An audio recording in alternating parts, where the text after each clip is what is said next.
I'll ask Mr. Dreesen if he knows about this Philippines karaoke murder situation. Ladies and gentlemen, he's handsome. He's pretty like Ali. He just gets better looking.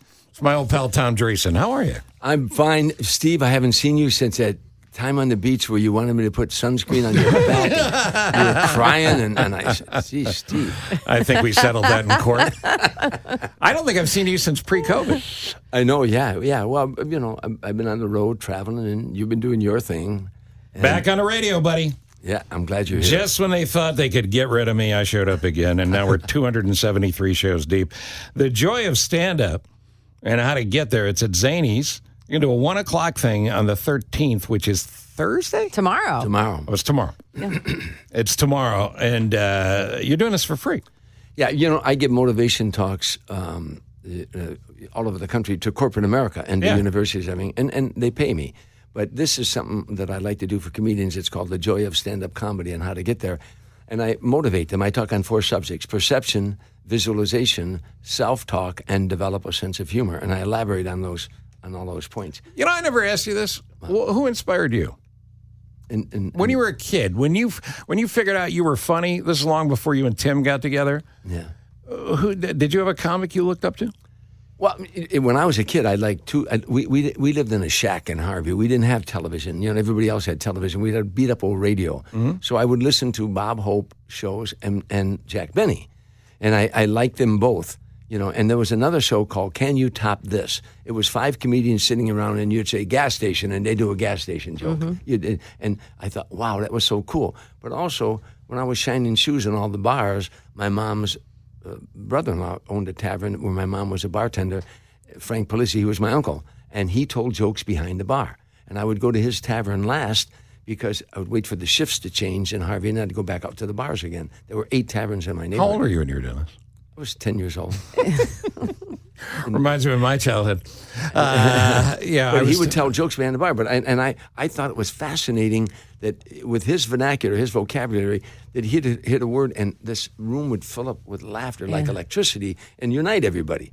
And I started telling some of his jokes, many that should not be told on a Catholic school playground. But But the funny thing is, and you know this, and comedians talk about this, the first time you get a laugh, the first time you kiss a girl, the first time you do certain things, that electricity you get, that feedback, that neural feedback you get, there's just nothing like it. Tim Reed and I were America's first black and white comedy team. And get the book. The book is called? Oh, I'm not sure. Tim and Tom, an American I don't care what comedy. you're plugging. I'm plugging it. Tim and Tom, an American comedy in black and white. But if you're going to plug, I wrote a book recently called Still Standing. Yep. My journey from streets and saloons to the stage. And it's great. Sinatra. Yeah. Well, it's the power of laughter, and once you figure that out, the gift that you're giving other people, and you're really good at it. Oh yeah. It's something that you practice, and you get really good at it, and you become who you are. But what you're doing tomorrow, for free for aspiring comedians, but I think it might be good for anybody because you can use comedy in regular work. Well, anybody can come to this because I'm doing it for free at Zanies tomorrow at 1 o'clock. Because I try to inspire people in all walks of life, and on those 4 subjects, But these people that come out tomorrow, I think about you and I've been friends for a long time, but I like to talk about what I don't think you get enough credit for. This guy right here, Tom Dreesen. Mm-hmm. Tom Dreesen got comedians paid. Tom Dreesen at the Comedy Store in L.A. Yep. Back in the day when nobody was getting paid. Some horrible clashes, and there was a work stoppage and things. A guy ends up jumping off a building at one point, and eventually they were going to get $5 a set because the Comedy Store owner said, well, maybe you get spotted, maybe you get noticed. I don't need to pay you. Meanwhile, they're making tons of money off tickets and drinks. Sure. He broke that line. He's the guy that broke that line. And one of the reasons he broke that line? Because one of his best friends in life, David Letterman, said, you're the guy to go do this. It's not me, it's you. And you and Letterman still stay in touch, right? So why can't you get him to shave the beard? Tell us that story. There's 2 stories there. One, there's a book called I'm Dying Up Here. And it was it later became like a series that I was a script consultant. But all it was, and again, Steve pointed out, in those days, the Comedy Store was making millions of dollars a year. And they weren't paying the comedians. I had gone through the Comedy Store system. Now I was on the road touring with Sammy Davis Jr. I was making a lot of money. I'd come back and try out new material at the Comedy Store. because I was doing the Tonight shows and all that. So you had to keep coming up with new material. And I get back to one night, and they put me in the main room where they used to. The original room was where we always broke in new material. The main room was 400-seater that Jackie Mason would come in and take the door, that Rodney Dangerfield would take the door. She would get the drinks and the food, and they would get whatever they charged at the door. Buddy Rich came in there and played in that room. But now I come back, and they put me in the main room. I said, wow. I said, gee, now I'm on with these unknown comedians, David Letterman, Elaine Boozler, Jay Leno, Robin Williams. But, you know, and now we're on stage, and the place is packed. So afterward, Jay Leno comes up and said, this is BS, you know, that she pays those guys to get the door. You know, we should, you know, get something. Anyhow, long story short, they have meeting after meeting after meeting. But nobody stepped up. Nobody stepped up. But you did. Finally, I stepped up because finally, at the one meeting, it was chaotic. You know, everybody's, you know, Gallagher's screaming and Jay's interrupting. So I said, I was in the JCs back in Harvey. I said, let me conduct the meeting. And I'd conduct the meeting, and I'd get them all calm down. He's got the floor, and let's put that in the form of motion, get him to form committees, subcommittees. Long story short, it took 8 weeks. The comics went on strike, and we finally won in the end. And so they started paying, and today they pay to this day. Yeah, you took the lead and made everybody listen to each other and take turns so it could be said. But for guys like me that came along after, you know, like I made a bunch of money doing stand-up and radio in the early 90s, the late 80s, a big comedy boom, and all that. None of that happens. None of that happens unless you get the first card to fall and all the other cards fall, the dominoes fall at the Comedy Store. You were the guy that did that. You're the guy that sat down with crazy Mitzi Shore and said, we got to get this done. Well, she thought it was a college, you know. She said, this is where they're learning. I went to her one time. I said, look, you're charging $5 at the door at the original room. Why don't you charge $6? Let the comedians have the $1. If 200 people show up, they split $200. I thought that was the answer. She said, no, they don't deserve to be paid. That's when I realized it wasn't about money. It was about control, you know. And so anyhow, long story short, I was numb when I went out that day. I said, how am I going to resolve this? And meanwhile, I'm on the road with Sammy, and I had $50,000 worth of work coming up with Sammy that I had to turn. I called Sammy, and I told him, I said, I'm in a fight, and I don't want to get out of this fight now. And he said, you got a job with me. Don't worry about it. You're doing the right thing, you know. And so I finally went back after the strike was over. But there's a book called I'm Dying Up Here. Yeah. It was a Showtime Well, and good series. for Sammy to say you have a job with me. Go finish what you started, and then you're here. Yeah. Think about Dreesen. Dreesen's forgot more show business than any of the rest of us will ever live. It's unbelievable. And you know everyone. When we come back, I want to talk a little bit. I know everybody asks about Frank, but I got a couple Frank things I want to throw at you. And in the meantime, remind people tomorrow what time at Zanies, and if they want to come out, what do they need to do? They need to, first of all, call Zanies or go on the website and just say you're coming. It's free, but there's only so limited seating. Are you doing downtown or Rosemont? Downtown Wells Street. Yeah, I mean, it's 100 people. Good, yeah. So, it's limited. Yeah, I think it could be 140, but I think they're getting close to that. So if you want to come to it, you know, make sure it'll be fun.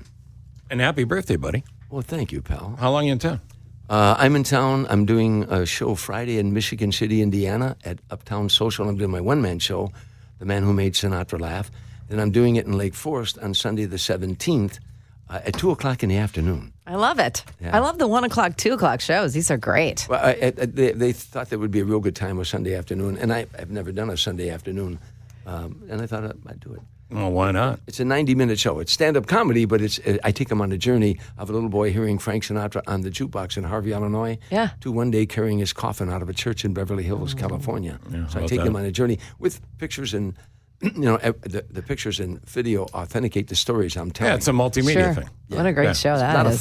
It's a lot of fun. Chicago's own Tom Dreesen. We'll also ask him if the Cubs are going to make the playoffs. Stick around. So we saw a story this morning, and you may have been aware of this, but our friend Nick Gale there in the newsroom, he lived in the Philippines for a bit. And in the Philippines, over the course of 10 years, 12 people were murdered doing karaoke versions of My Way because they were bad at it or they wouldn't give up the microphone. Oh, my God. Now, what would Frank think of that? I think it was very funny. What do you think? Sad to say, but he would think it was very funny. Oh, my God. How about that? I remember when I was in the Navy, a quick story. A chief petty officer told me one time that he was in Puerto Rico, and that time there was a song called "How Much Is That Doggy in the Window?" Yeah. The one with the waggly tail. He said that this woman got up and she played it. She'd put a quarter, and you could play it in those days 5 times, and she would play it over and over and over and over. And this chief said that they in the bar, and like I say, 5 o'clock in the evening, she'd been doing it all day. The jukebox stopped. She went up to the bar and she got a roll of nickels. She was heading for the jukebox, and a Puerto Rican got up and shot her. I can't hear it one more time. There it is. There it is. See that guy behind you? That's Michael, the magician. That's great. That's tremendous. By the way, Tom's in town. He's not going to talk about this. I'm going to talk about it. He's doing stand-up this weekend as well. Yeah. If you go to tomdreesen.com, you can get details wherever he is at any given time. That's how the authorities keep track of him. But where are you Friday? Friday, I'm in Michigan City, Indiana, at a place called the Uptown Social. It's a great little theater, and I'm doing The Man Who Made Sinatra. I've stand-up comedy, but again, my storytelling. Stand-up and stories, yeah. And then what's the other one? The other one is Sunday at 2 o'clock in the afternoon in Lake Forest, Illinois, at the John Hughes Theater in the Groton Center, and I'm doing the same thing. We're going to have a lot of fun. And, he's a dual citizen. He's been in L.A. for 100 years and all that, but you're always going to be Chicago. Yeah. It's, that old cliche. Home, that old cliche, you can take the Chicago out of the boy, you can't take the boy out of, you take the boy out of Chicago, you take Chicago out of the boy. It's so true. Even on the West Coast, we get together, Gary Sinise, Joe Mantegna, Dennis Franz, Dennis Farina, God rest his soul. Yeah. And all of Chicago people, we get together and hang out. It's like Chicago West meetings that you have to be invited to. But that is the most west suburb, L.A., of course. Yeah. Does Mantegna and his wife still have that restaurant where they serve Chicago food? They finally sold it. They did? They sold it, yeah. Okay. And I just, Joe yesterday sent me a text because I sang Take Me Out to the Ball Game at Wrigley, and I threw out the first pitch. So now I've done it more than anybody. Yeah, Joe how many times? Joe, 21 times in a row. Oh, no big deal. But you know what did you see what I did at Wrigley Field? I took a woman out to the mound with me. Yeah. She was 101 years old. That was sweet. She babysat for me when I was a kid. No. She used to change my diapers on the bar where my mother was a bartender. And her daughters said to me, they stayed in touch with me through the years, that she's going to be at Wrigley Field. This was last year, and she came again this year. Would you mind coming and taking a picture with her? And I said, no, but I went to the general manager and I said, I got a woman in the stands that's 100 years old. She's been a Cub fan all of her life. Could I take her out to the mound with me? Sure. He said, well, is she mobile? I said, that's a good question. I called her daughters. I said, could your mom walk out to the mound with me? They said, walk. She could run out to the mound. And she did. She could. Must have been the thrill of her life. She hugged me on the mound. This year I brought her out. She's 101 years old. That's so sweet. After I threw the first, she threw the ball to me and then I threw the pitch. And she said to me, she hugged me and she gave me a kiss. She said, that's from your mom. My mom's up in heaven. Oh, that'll make you cry. Yeah, it really choked me up. On all right, so the Cubs going to make the playoffs? Yeah. It's really frustrating, but offensively, they're a good team. Defensively, they're a good team. Pitching is always the answer to every team, at every team in baseball. Sure. And that's what's got to get them through. I think they're going to wild card it. Yeah, for sure they're going to wild card. Now, here's the thing. You told me a story years ago, and I've quoted this a million times, but your buddy's also with Clint Eastwood because you know everybody. And Eastwood, a golf buddy, but a pal in life as well. Yeah. And I said to you, this was 5 years ago maybe. I said, he's about to turn 90. He's going to direct another movie. And he told me a story about what Clint said to you about getting older. So tell people that. He's 93 now, and he's directing a film in Savannah, Georgia, but they shut it down because of the strike.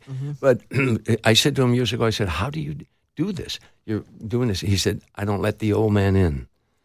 And I never meaning when he gets out of bed in the morning, I don't let the old man, no matter what you're feeding, I don't let the old man in. Isn't that great? Either into the physical body or the brain. Right. Isn't that great? I tell you what, I'm playing golf with him one time, and Toby Keith and I were playing, and Toby said, gee, how does Clint keep it up? And I told him, he said he doesn't let the old man in. He went, wow. I said, Toby, you're a songwriter. Why don't you write a song? And he did. Oh, I didn't know that. It's the end of the movie. The end of the movie, I think it's the mule, don't let the old man in. Yeah, I think the mule. Yeah. Look at that. Yeah. And Clint didn't get a dime. Mike, because he needs the money. Mike texted in and said, you got any stories from the old Chicago Playboy Club?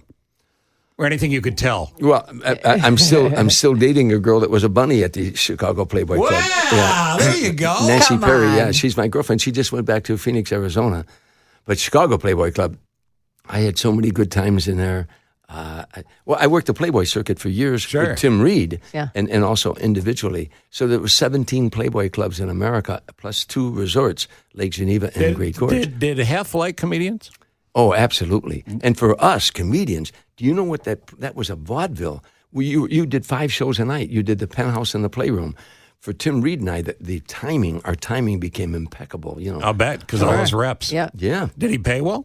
yeah. He paid real well, and He paid fair. Yeah, fair, and also, but you ate there. You could eat there for free and everything. There was a lot of very attractive young ladies walking around. Oh, in every city you went to, the hottest girls in town. But you're always working. I would imagine before and after the show is when you got to have all the fun. I mean, I know your work is fun as well, but if you had all the great times, then you hung out. In every city you went to, we would ask the bunnies, where do the girls hang out at? Some of the girls were going through college. Some of the girls were going through med school. Some of them went to law school. One of them later worked for Johnny Carson's lawyer, a bunny here in Chicago. And some of them were helping their husbands through school. Because the thing about the bunnies in those days, a waitress maybe made a week, $85 a week in a coffee shop. They were making $1,000 how a about week. that? Yeah. You know, microfinancial would make $2,000 a week. Sometimes Hefner would let them go to conventions here, car shows here, and they couldn't wear the entire outfit, Right. but they could wear the Go ears. over to McCormick Place, make some more. Yeah, sure. You know what they made there? $250 an hour in those days, and Hef didn't great. That was take, a lot of Hef money, didn't too. take any of that money. I got to tell you right now, I blew it, man. In my peak days, I wanna should be a Playboy bunny? I should have used my sexiness for money. I didn't do it. I just didn't do it.